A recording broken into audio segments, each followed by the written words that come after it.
Excuse me, Colin. Oh yeah. Can you put that cig out, please? This is a public building. Oh yeah, 2 minutes. Let me just find somewhere to put it. Put it out now, please. I'll just put it out here on the table. Alright. Alright then, fair play. Excuse me, Colin.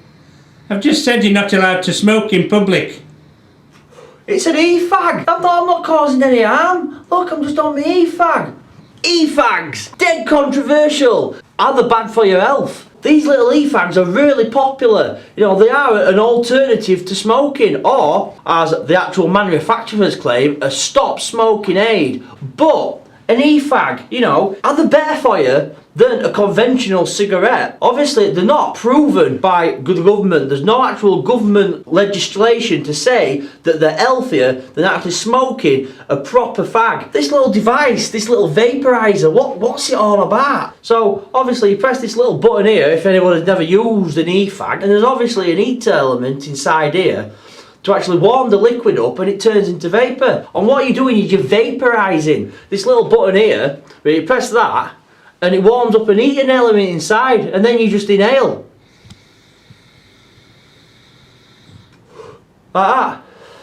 There's a lot of controversy surrounding these e-fags. You know what you're actually inhaling? The manufacturers are actually saying that it's safer than smoking, but is it? So if you don't smoke and you choose to smoke an e-fag, you're more likely to develop an addiction to nicotine through using an e-fag, because the actual dosage on an e-fag is actually higher than a conventional cigarette. You're more likely just to have it in your pocket because you can smoke them anywhere. You can't smoke just anywhere in a public place. If you're in a public place, you can't have a cigarette, but you can have an e-fag. So obviously, if you've got a nicotine addiction, you can satisfy that nicotine addiction anywhere you want. The statistics say if you choose to smoke an e-fag with nicotine in it, you are more likely to develop a nicotine addiction through an e-fag. Through smoking an e-fag, is it a stop smoking aid, or are you just feeding the actual nicotine addiction which you actually have as a smoker? You're smoking cigarettes, obviously you light a cigarette. The combustion, there's actually combustion there. You are physically lighting a cigarette. Now, these work a little bit different because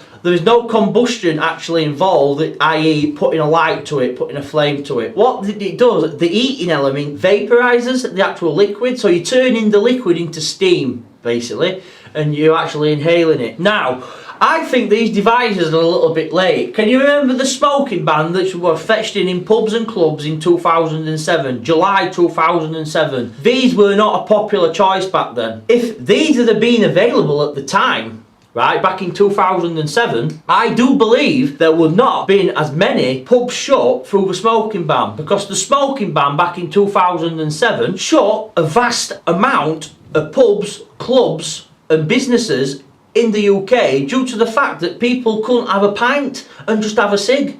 You know what I mean? A pint and a cig go together. A pint and a cig go together. Calling the edge world of everything.